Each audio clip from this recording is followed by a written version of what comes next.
and welcome to this episode of the Fred Talks. Our presenter is the wonderful James Hazlerig. The title of his talk is The Makers of Meaning, how we as hypnotists can help our clients see their life in a different way. I have to apologise because I forgot to record the first 2 minutes of this talk where James is talking about Shakespeare and particularly Henry V. But you'll see that you can catch up with this. The first couple of minutes, as I said, are gone, but I know you're going to enjoy this talk. So I'm going to hand over to James right now. So after this play that's full of action scenes and battles and blood and gore and all of this stuff, we have a scene where he's going to try to charm this princess. And he's having to talk to her through a translator, which of course leads to some amusement. He tries to come up with plays on words, and they're not really getting over very well. But eventually he suggests that perhaps they should kiss. And she says, oh no, it is not the manner of girls in France to kiss before they are married. And he says, but look, we are the makers of manners, meaning that he's a king, she's a princess, soon to be a queen, and what they decide goes is what goes. So they are the makers of manners. And as hypnotists, I really feel that we are the makers of meaning. Sometimes we're the remakers of meaning, because the fact is, as humans, we are makers of meaning. We're constantly assigning meaning to our experiences. And when people come to us, a lot of times the problem is they've assigned a meaning that's not helpful to them. And so we help them to remake that meaning. And really that's the essence of hypnotic change work. That's the essence of what they call hypnotherapy in places where I don't live. Where I live, we call it hypnotic change work. It's the essence of effective communication. All communication to some degree is persuasive. You are trying to persuade a person to have a new experience, whether it's to look at something in a new way, to take an action, or to simply understand something. In a certain sense, all discourse is persuasive. And, Shakespeare was an expert in persuasion. He understood it in ways that modern experts of persuasion are now analyzing, and hypnotists can look back at and go, oh, wow, that's interesting. So in that same play, Henry V, there's a scene before the big battle. It's the Battle of Agincourt, which occurred in 1415, if I recall correctly. And it's the morning before the battle. They're getting ready. And the English soldiers are looking at the situation and saying, wow, there sure are a heck of a lot of those Frenchmen over there. And wow, they have a lot of knights on heavy horses, and they're fresh. This is their country. We've been traveling, we've been camping in the mud and having to fight other battles. This is challenging. And in fact, one of them says, and today is a holy day, which means that there are 10,000 Englishmen lying in their beds asleep this morning. Oh, that we could have but 1,000 of those 10,000 here with us today. Well, young King Henry overhears this, and he says, what's he that wishes so? I would not have one more man from England here with us. Because, you see, we are enough to do our country loss if we die, but if we win, there is more glory for each and every one of us. And so he puts forth the argument that actually having a small number of people there is better. He reframes, to use that hypnotic term, he reframes the idea that they're outnumbered. He says that this will be better. We will get more glory. Now, he goes on to use some other interesting hypnotic techniques. One of the things he says, if there's anyone here who doesn't have the stomach for this fight, make a passport for him, send him home. I will put money in his pouch that he can have safe passage back to England because I don't want him here with us. So you can imagine the soldiers listening to this are like, wow, we don't have to be here, but what one of them is going to run in that situation? So centuries before Erickson introduced us to permissive hypnosis and permissive suggestion, Henry V is using a permissive approach with his soldiers, telling them that they don't have to be there. Then he goes into future pacing. He says, because there's so few of us, we know that in the future, every year when this day rolls around, and this is where he mentions that this is St. Crispin's Day. He says, every year on the vigil, a brave man will host his neighbors and throw a feast and celebrate this day. And he will toast each man that was here. And he mentions them by name, looking them in the eye. And each one of them, as he mentions them, puffs up a little bit, feels a little bit better about being there. And he says, you'll tell people that you were there with the king upon St. Crispin's Day. And then he does something really smart. He reframes the possibility of getting wounded because, getting killed or wounded are the two really scary things you're facing when you're going into a battle. And he says, and that brave man will draw back his sleeves and he will show his wounds to his neighbors. And he will say, these wounds I got upon St. Crispin's Day when I stood next to the king. So he reframes those wounds. He gives that possibility a new meaning. You could even say that he preframes the possibility of getting wounded. And then he brings it all home by saying, and those who were in bed today shall think themselves accursed that they were not here upon St. Crispin's Day. And of course, this is one of the great, battle speeches out of English history and out of Shakespeare, of course. Now, what's really interesting is that right after that, a messenger rides up and he says, the French are in the field, are we ready? And he says, all is ready if our minds be so. What a hypnotic idea that is, that you're ready if your mind is ready. So when we look at that idea that hypnotists are the makers of meaning, I have to confess that it goes all the way back to my past as an English major studying Shakespeare. Long before I really even gave any thought to what hypnosis is. Now, of course, once I started studying hypnosis, I realized there's a debate. There is a lot of discussion as to how you actually can define hypnosis. There's the debate, is it a state or non-state? So is it a state or is it a process? If it's a process, is it an artistic process or is it a scientific process? Is it an art or a science? Well, the thing about definitions is that definitions are not true and they're not false. They are useful. They are descriptions. And if a description no longer is useful to us, then it needs to be amended or changed. So it's very important to recognize that when we assign definitions, we're essentially assigning meaning to things. And I've gotten into all kinds of debates. I've even been thrown off of hypnosis forums over pointing out that, wait a minute, this all depends on how you define hypnosis. Because people get caught up in the idea that something is something. Now, that word is the word that we use to assign meanings to things. One of my favorite authors, Robert Anton Wilson, actually was a proponent of an idea that he called English prime, which is the English language without the word is or any of its variants, such as to be, was, wasn't, being, being.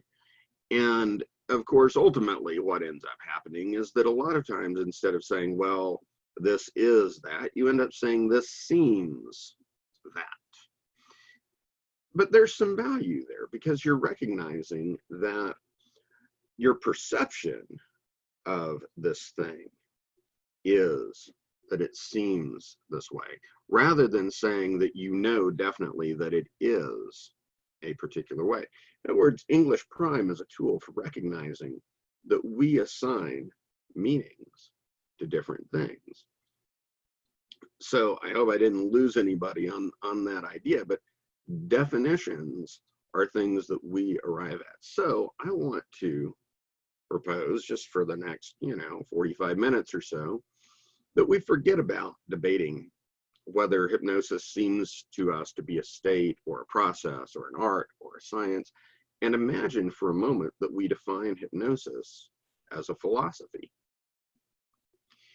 And I think that we can view what's really important about what we do as hypnotists as a philosophy that arises from the exercises that we experience and the techniques that we use with our clients.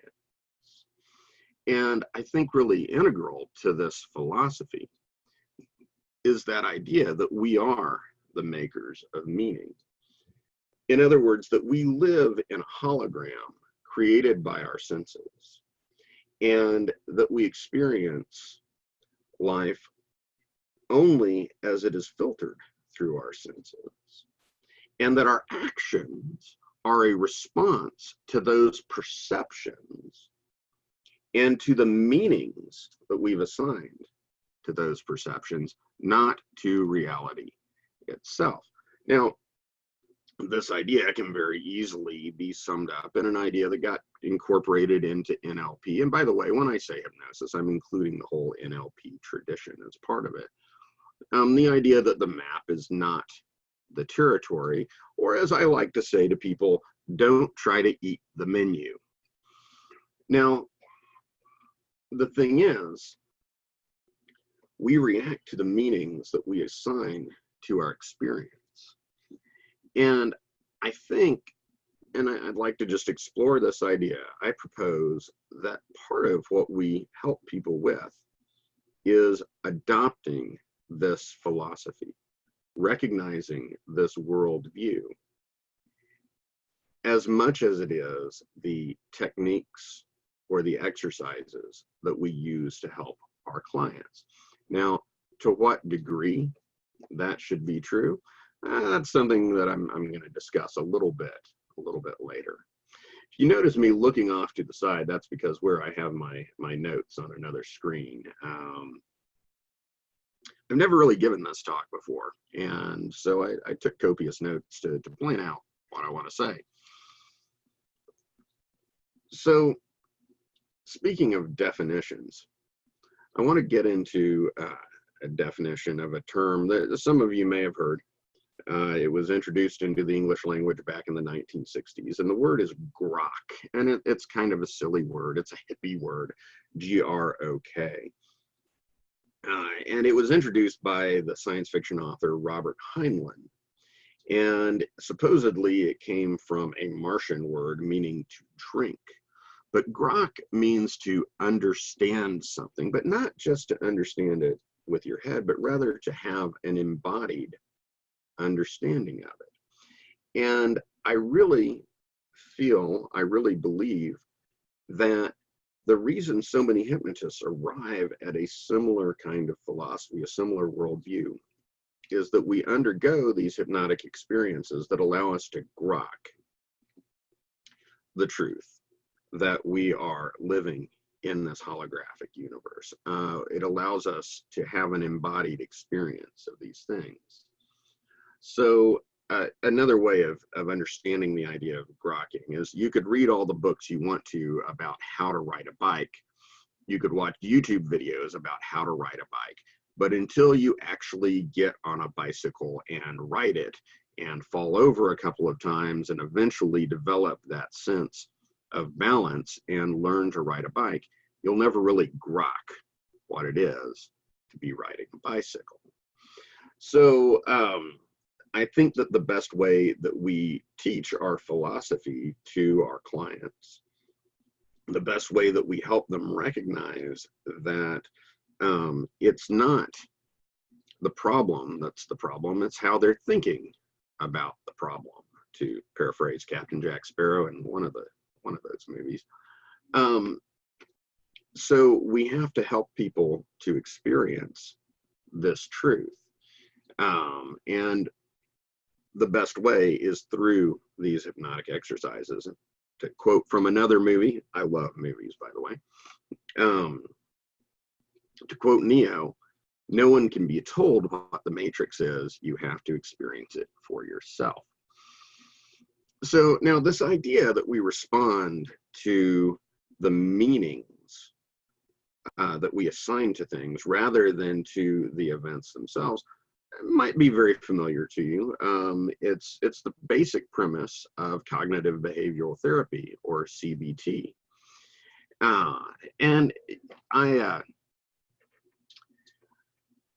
have an interesting history with CBT. Back in the late 80s, I was working on my bachelor's degree, and as an elective, I took Introduction to Psychology, and the instructor teaching it was a teaching assistant, which means that she was, probably, I don't know, 23 years old, to those of us, 18, 19, 20 years old.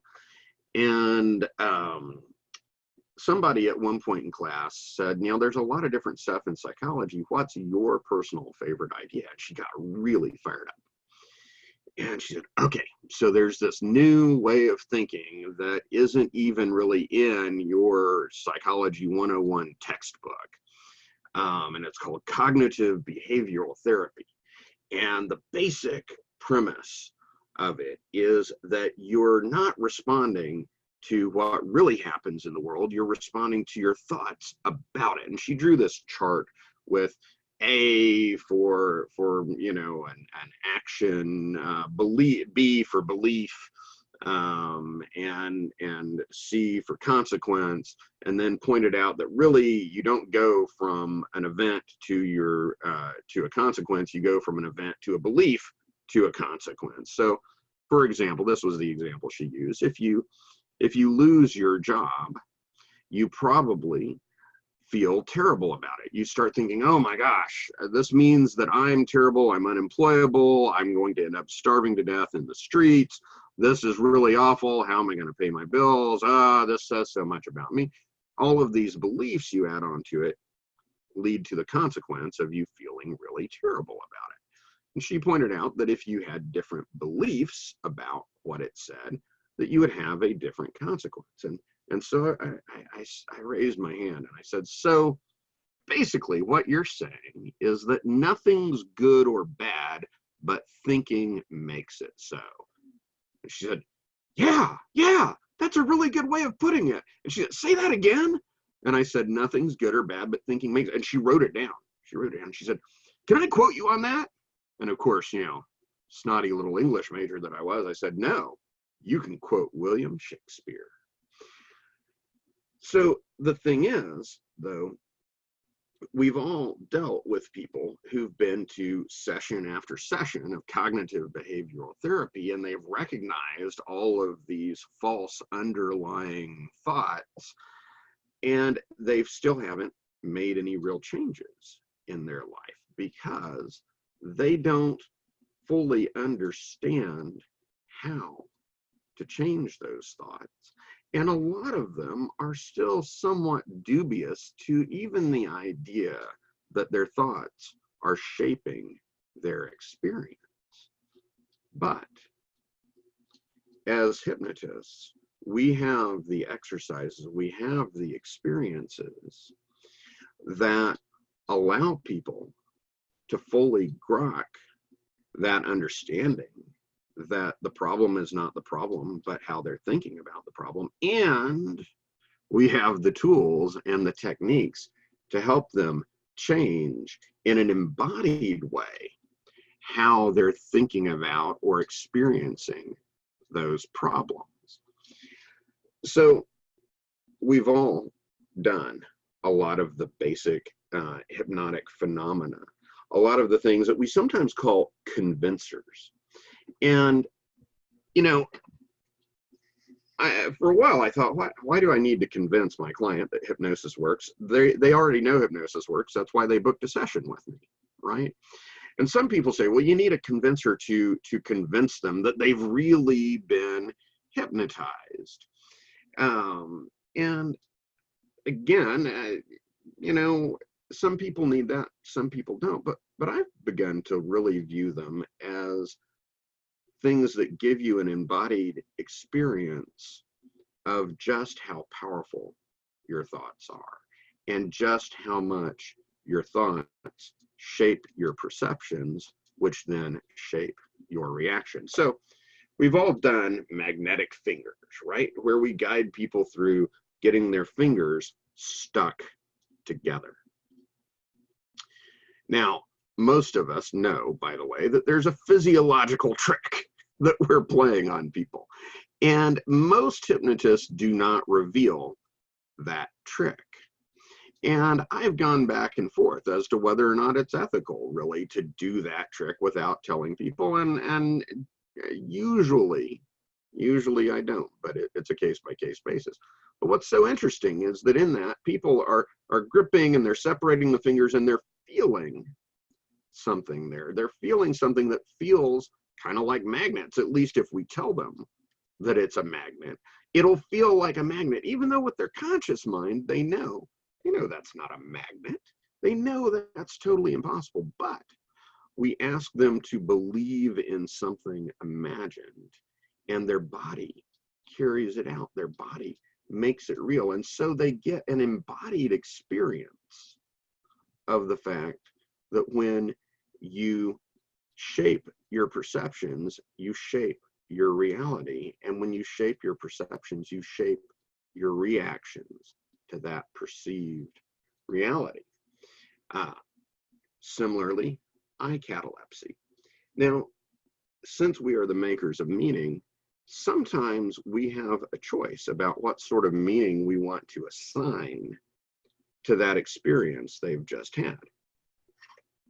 Now, in the old sort of traditional way of doing hypnosis, the convincers are to convince them that you are a powerful hypnotist and that they will do whatever you tell them to do.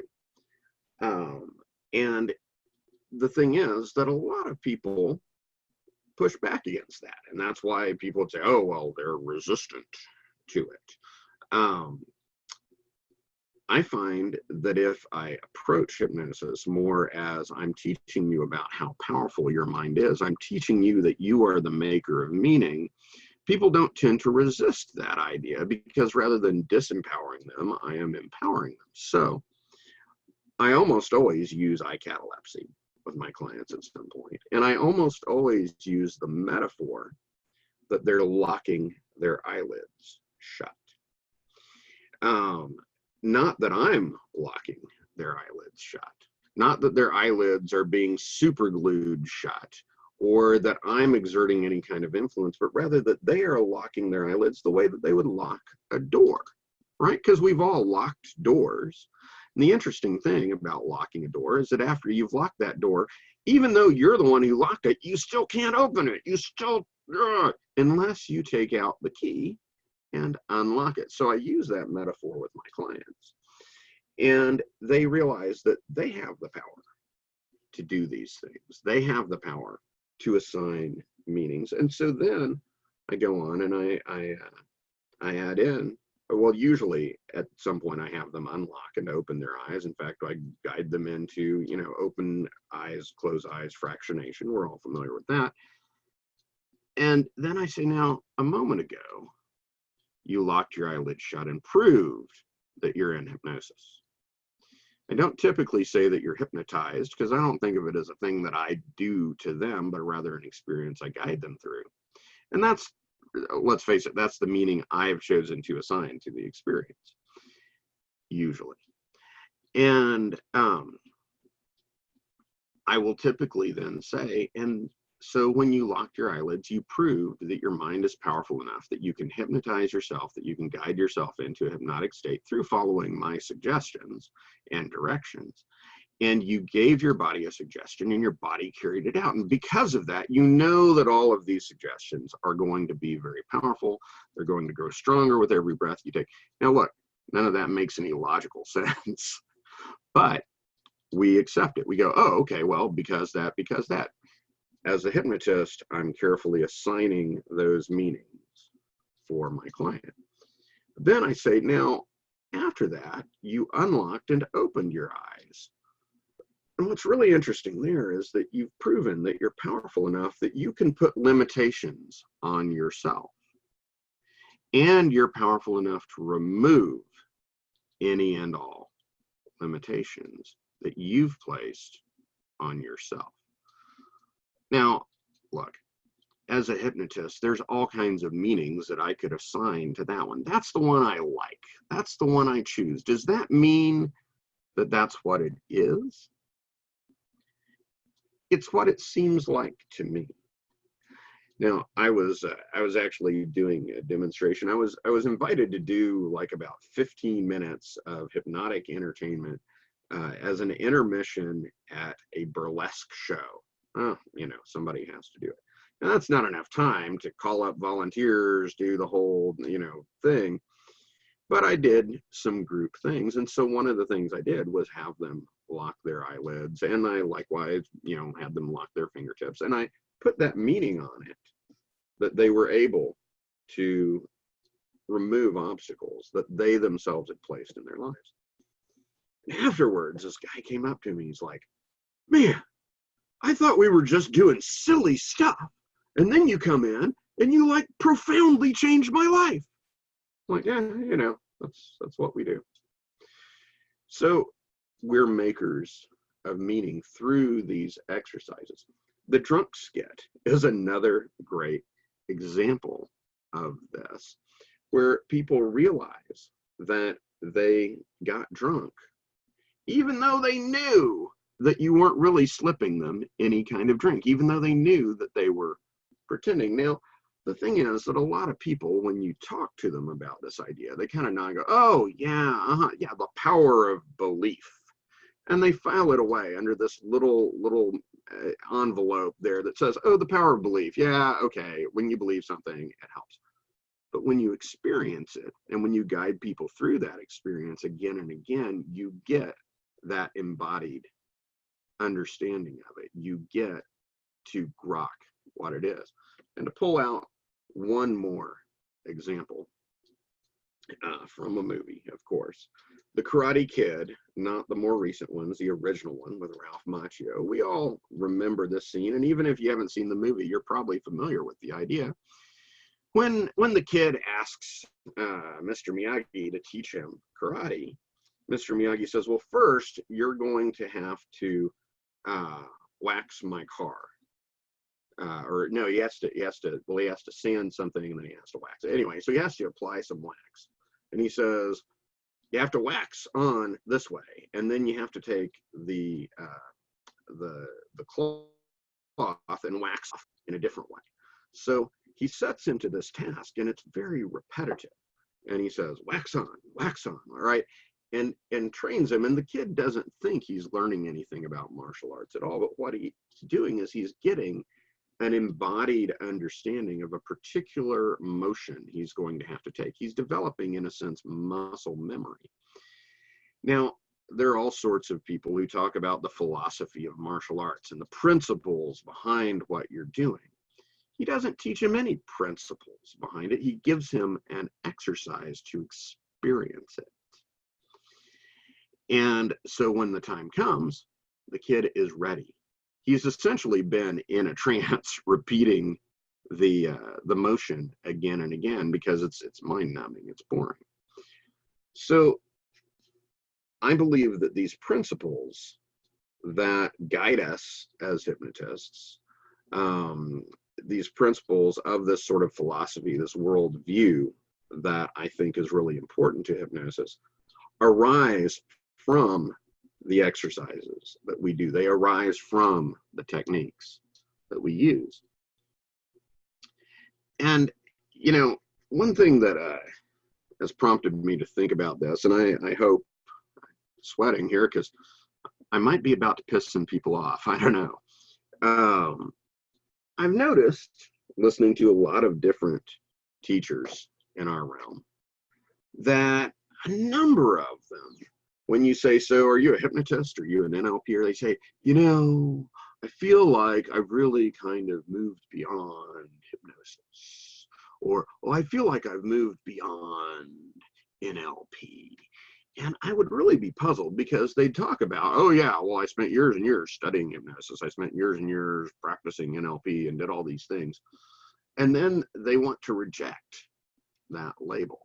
And my theory about them, and look, I might just be assigning my own meaning to that experience, is that a lot of times what's happened is that they've practiced those techniques, that wax on, wax off, so many times that they have grokked the principles behind them, and they no longer have to practice going wax on, wax off. And in fact, rather than appreciating that these exercises led to these embodied understandings, they say the understandings are what are important and the exercises are nothing. They've become bored and jaded to the techniques and the exercises. And therefore, they no longer see the value in doing those things. And I'll admit that I have actually fallen prey to this a little bit. I'm developing a course on hypnotic storytelling.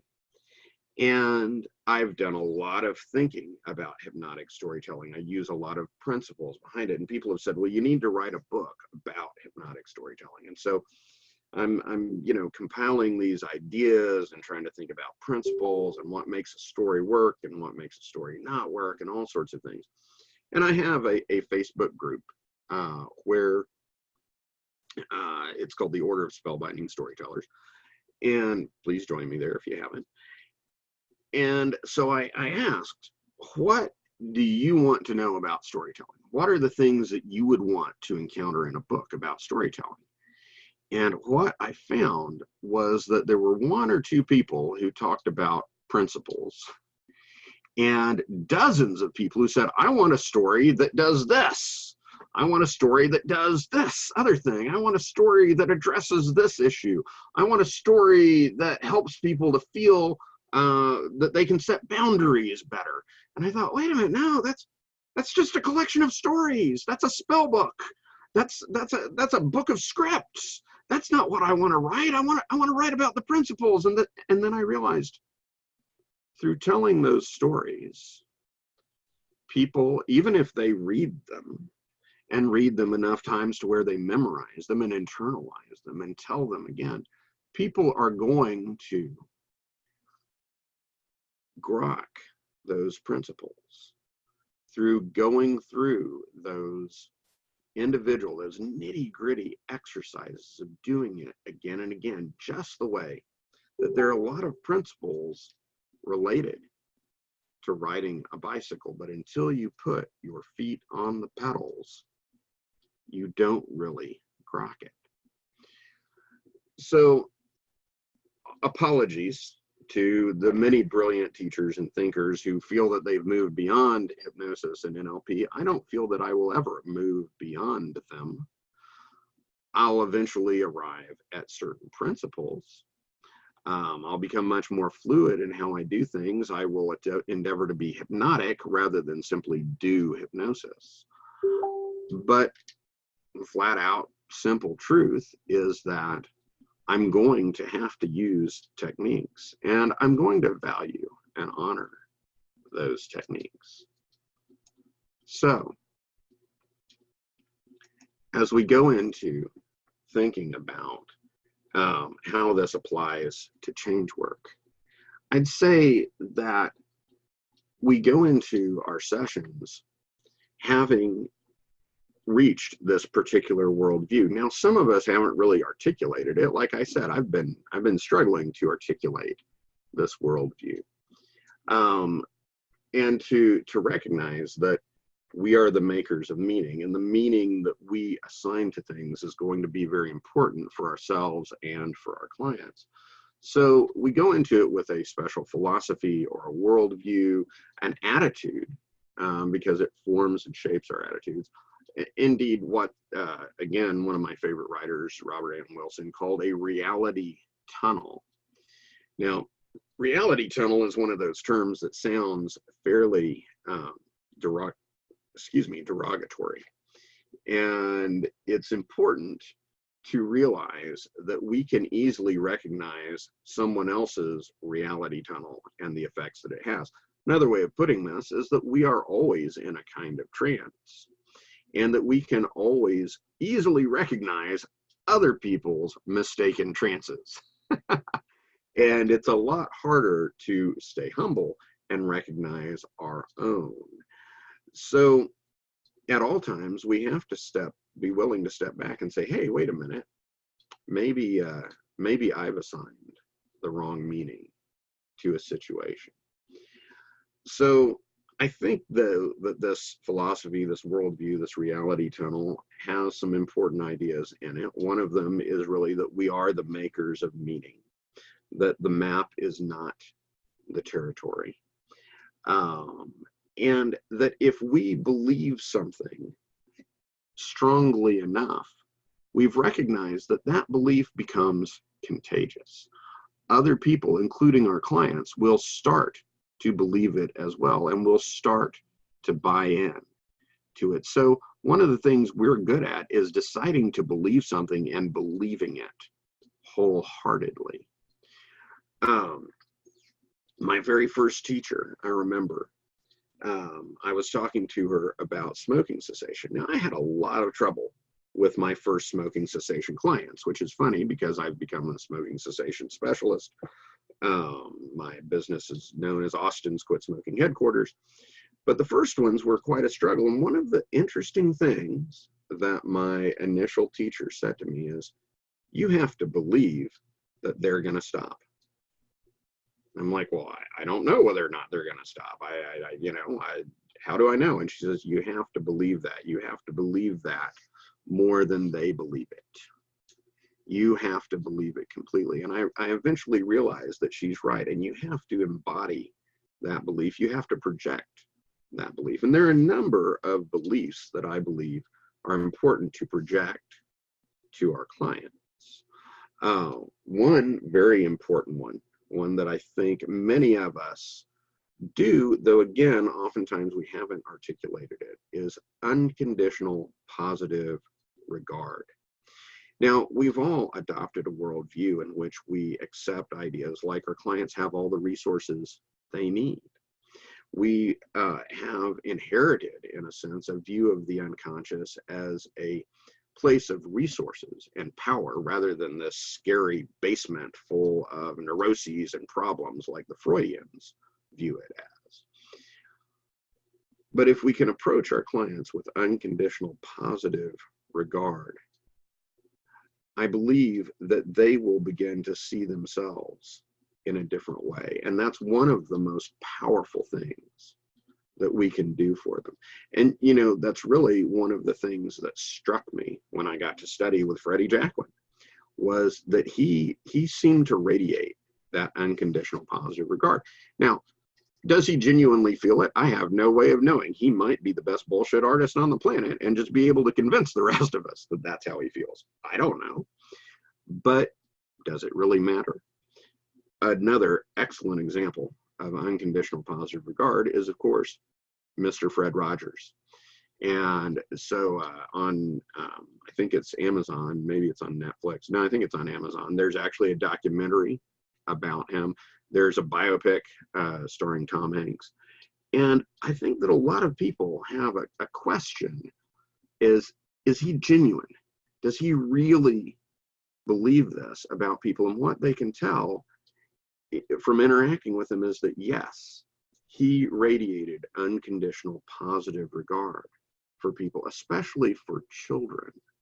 And it's a very important thing. And I do some work with adolescents and children, and I find that that's one of the most important things.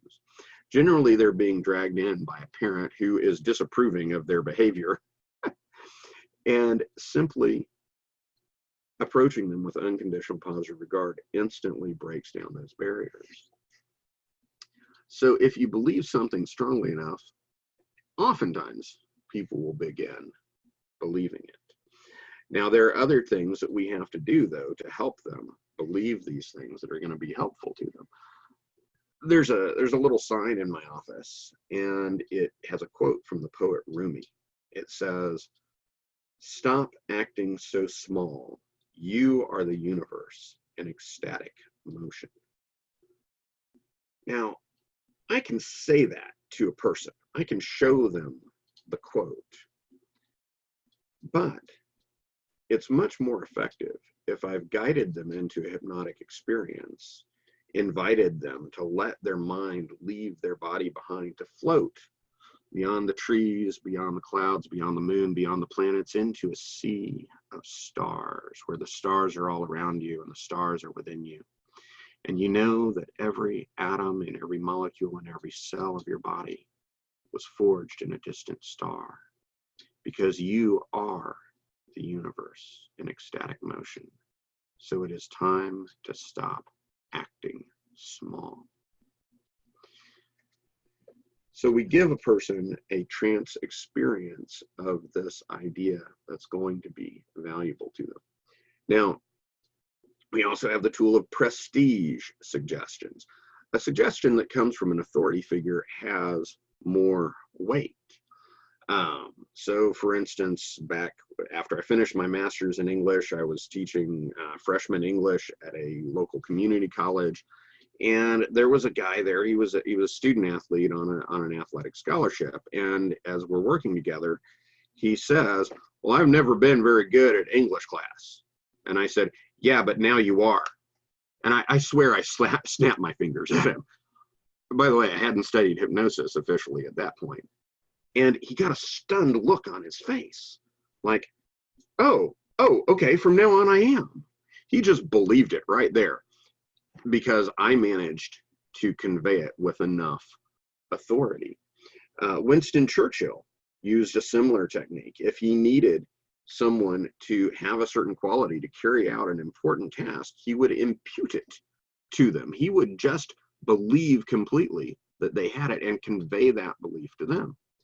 There's a famous story about a police officer who was really good at, I guess he was a police detective, who was really good at getting information out of people that they had hauled in to talk to. And what he would say is, "I've heard about you. Everybody says that you are really tough and that you won't let anybody push you around. But they also have told me that if you tell the truth, it's honest, and that you tell something, when you say something, people can take it to the bank. That's what I've heard about you."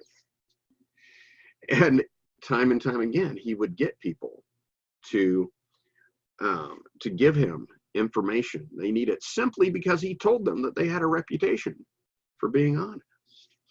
Now, again, back to one of my favorite authors, Robert Anton Wilson. He, for a time, achieved a reputation in LA as the guy that you call if you, or especially if a friend of yours, is having a bad LSD trip. So somebody would call him up and he'd say, "Hey, Wilson, my friend dropped acid and he's really freaking out." And Wilson would say, "How long ago did he drop it?" And they'd say, 23 minutes. He says, "Oh, that's the 23-minute jitters. Just tell him it's okay. It's the 23-minute jitters. It's going to go away in just a moment and everything's going to be perfect after that." And sure enough, that's what ended up happening, because he had that reputation and he said it with such confidence, with such congruence. We'll get to congruence in just a minute. Reframing, of course, is another one of those amazing tools we have to make meaning for people. And sometimes we have to reframe on the fly. I had a client who called me up, and at first she called and she said, "I want to be submissive to my husband." And I said, "Oh, okay, no, that's not really the kind of hypnosis I do."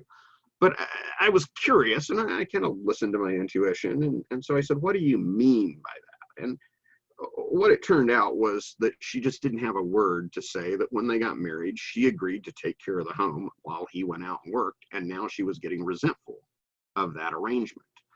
So I agreed to see her, and I asked her to come in, and I said, can you tell me, what it is that's going on and the things that get you angry and resentful? And she said one of the things was when she found her kids' tennis shoes in the hallway.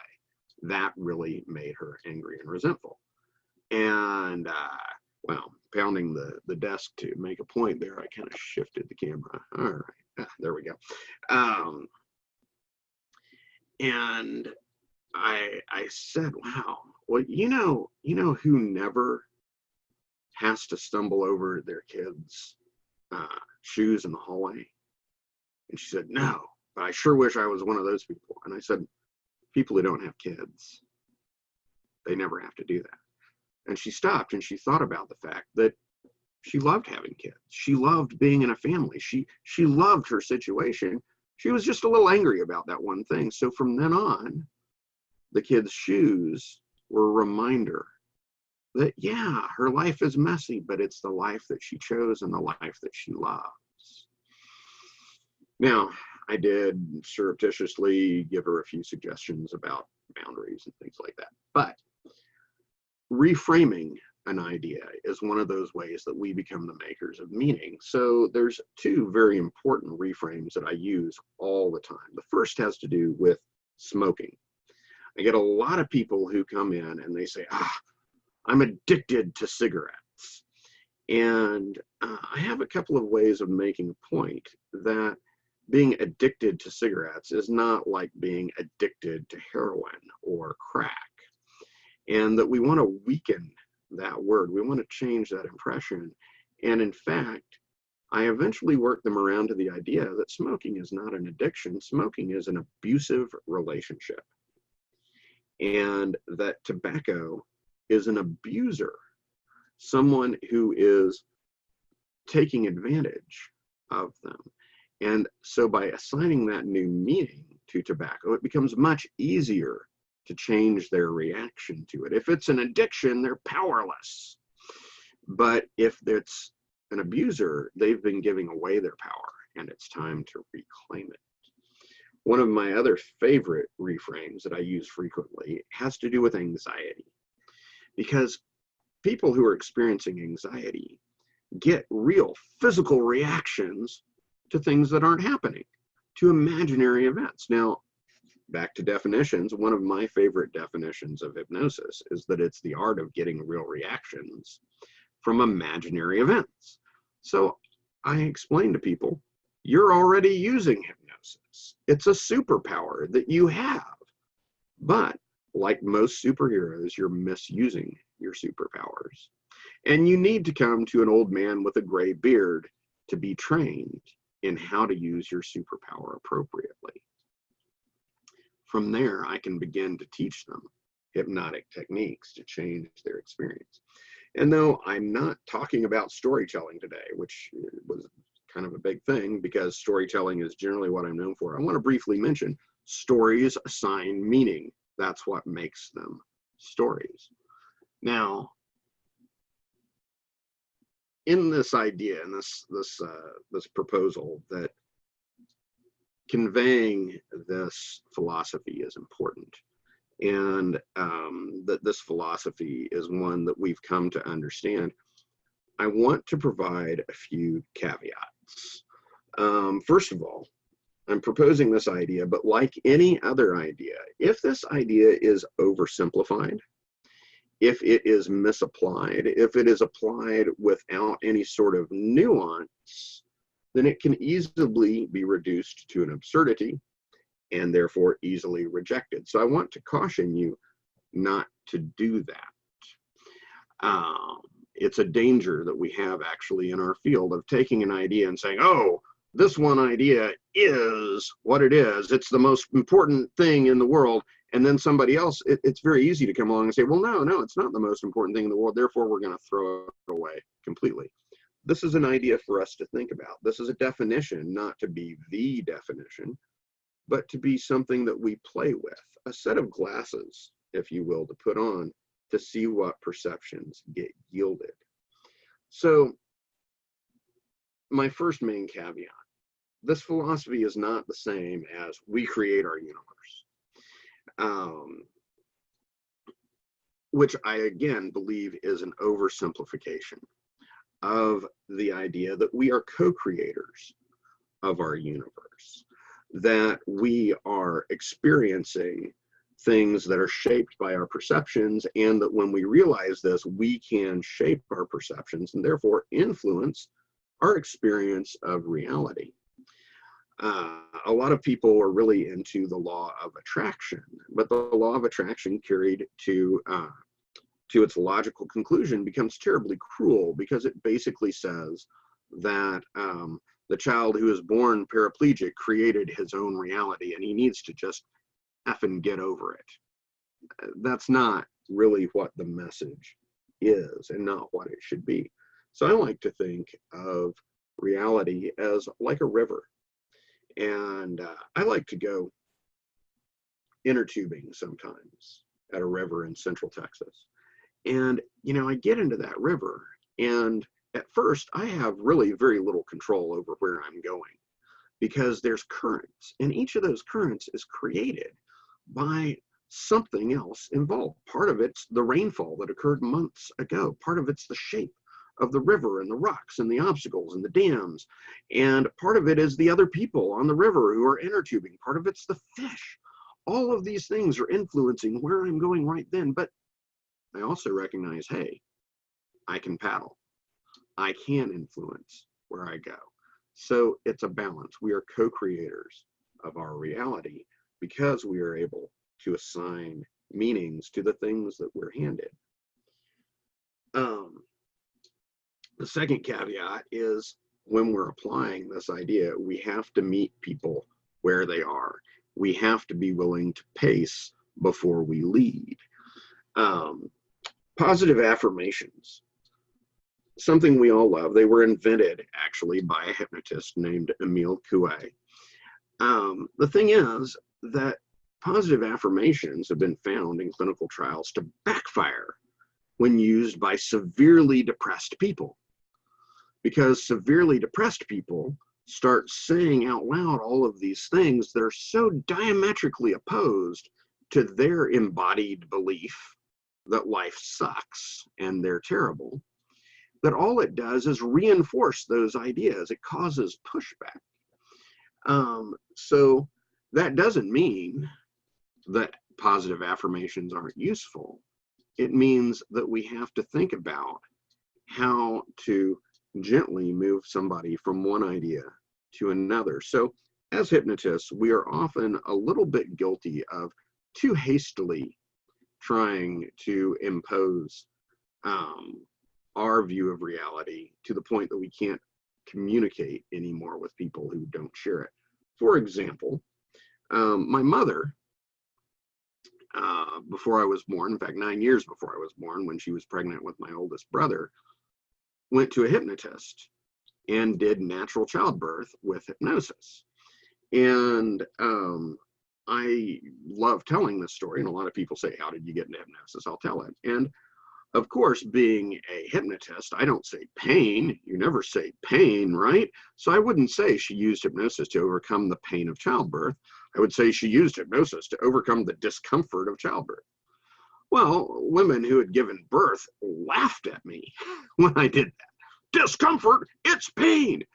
Look, we know that once you get into the hypnotic experience, probably better not to suggest pain.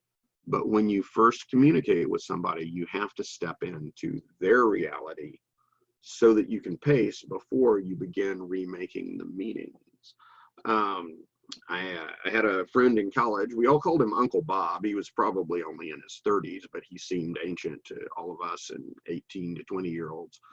And he had multiple sclerosis. So he was in a wheelchair. He was able to go to college through all sorts of funding, but he objected to being called disabled or differently abled. He hated that one. He said, I'm a cripple.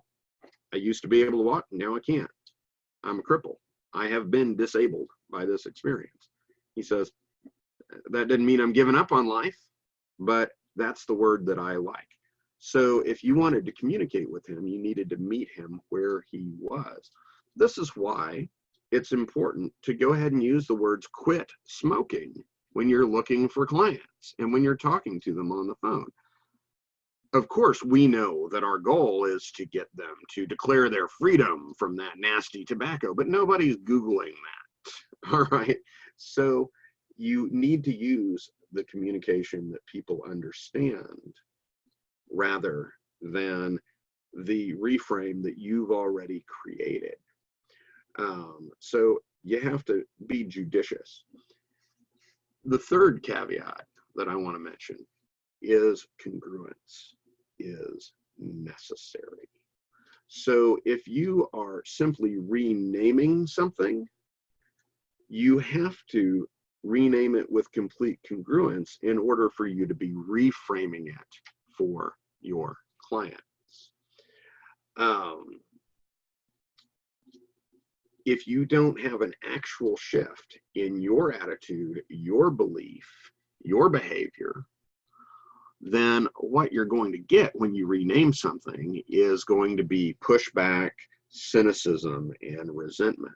This is a problem very prevalent, especially in corporate America. For example, at the department store Macy's, the employees are called colleagues. And I'm told that many of them really hate and resent that because they're employees and there's been no shift in how they're treated or regarded. They're being asked to think of themselves differently while they do not perceive the management treating them any differently. The same thing is true of Starbucks, where the people who work at Starbucks are called partners. Well, look, they're not getting a share of the profits. They are employees, and again, they will resent that. On the other side of it, many stores have taken to calling their customers guests. Hotels, we have guests. Well, you know, guess what? If I'm a guest in somebody's home, they don't hand me a bill when I leave. I am your customer, and that's all right. So realize that actions speak louder than words, and congruence is necessary when you are reframing something. The final caveat is you want to beware of adopting an absolute meaning. Yes, you are the maker of meaning. You assign meanings, but you need to remember that you or someone else has assigned that meaning. You did it because it was useful to you to adopt that meaning. So if a meaning that you have assigned no longer is valuable, it's time to let it go and take up a new meaning. Now, to what degree, as change workers, is it our job to convey this new worldview or philosophy, or to simply apply it and recognize that we know how it works and we use it to help our clients? The fact is, I think you have to do that on a case-by-case basis. Sometimes you have to step into your client's belief system and make the changes within that belief system, recognizing that they believe it so strongly that it's not worth trying to dismantle that structure. Other times, it's useful to counter that disempowering belief system and to help enlighten them, to help them lead their life in a newer, better way. And it's really a case-by-case decision that you have to make. So I hope that I've articulated these thoughts clearly. I hope that they're valuable to you. I hope that I've stirred up some thoughts. I said before I set out that I was going to wow people, and I figured that they've either gone, wow, that was amazing, or you've gone, wow, I just wasted an hour.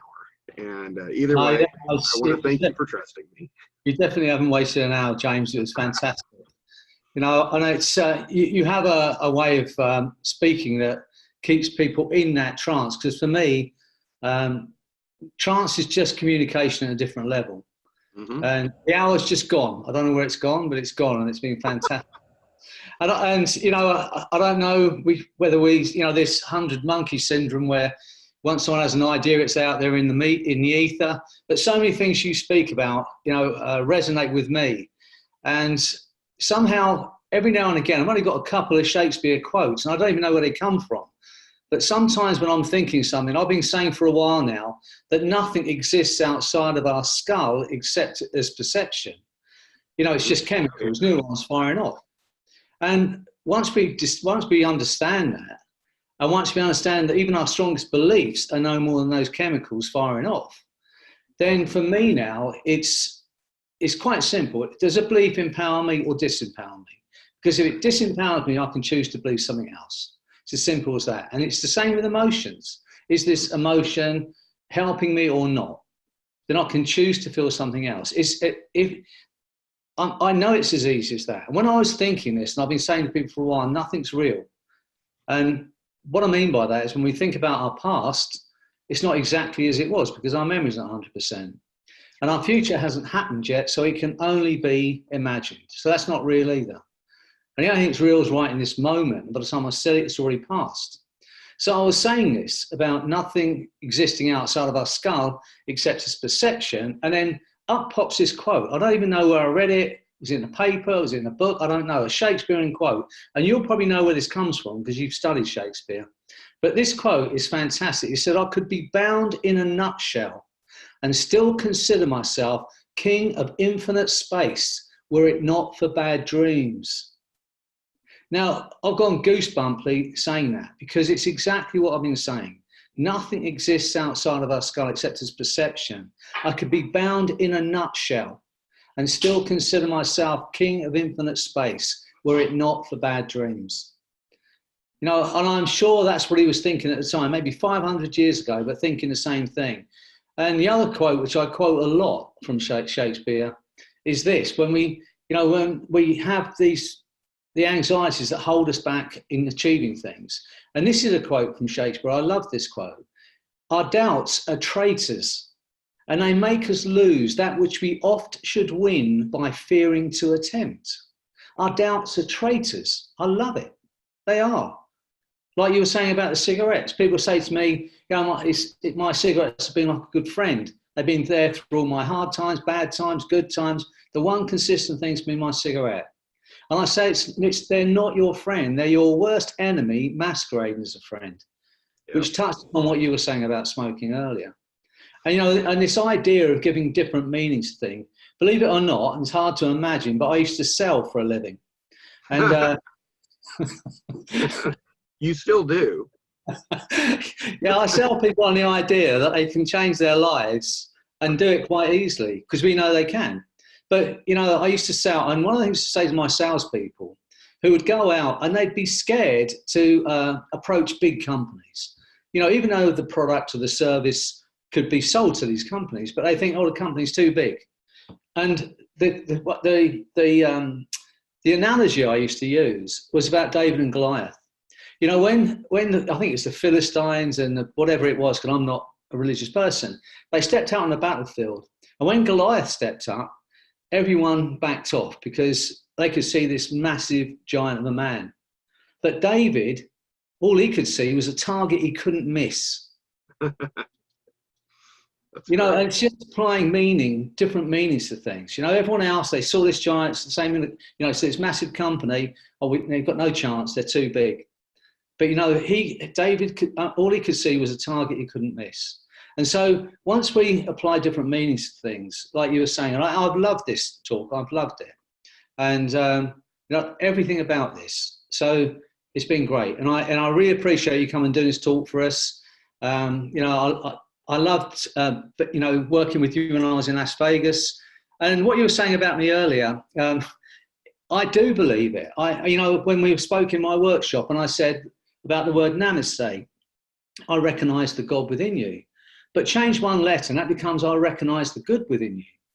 And we should all take the time out when we're speaking to people because you can find it in everyone, even the worst people. You can look deep enough, you can find the good within them. And if you hold that in your heart, when you're working. And like I said to you when we were working together, run that loop in your mind. I care about you and I want you to be well, because that transfers over, that belief and the desire for that person to be well and happy.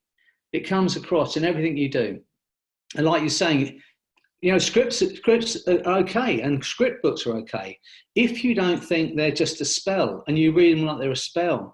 Right. You have to read them with passion, and you have to mean what you're saying. And those things are really important. So, I've loved everything you've said here, and I love the way you teach. I love the way you present. So thanks again for everyone that's watching, and everyone's going to watch this video on record. We put it out there again. I'm sure, and I mean this, over the years, people continue to get something from this presentation you've done today. And I hope you go on to do it. I know you will now you've done this here, and take it whenever you travel, whenever you're doing your presentations, because this was wonderful.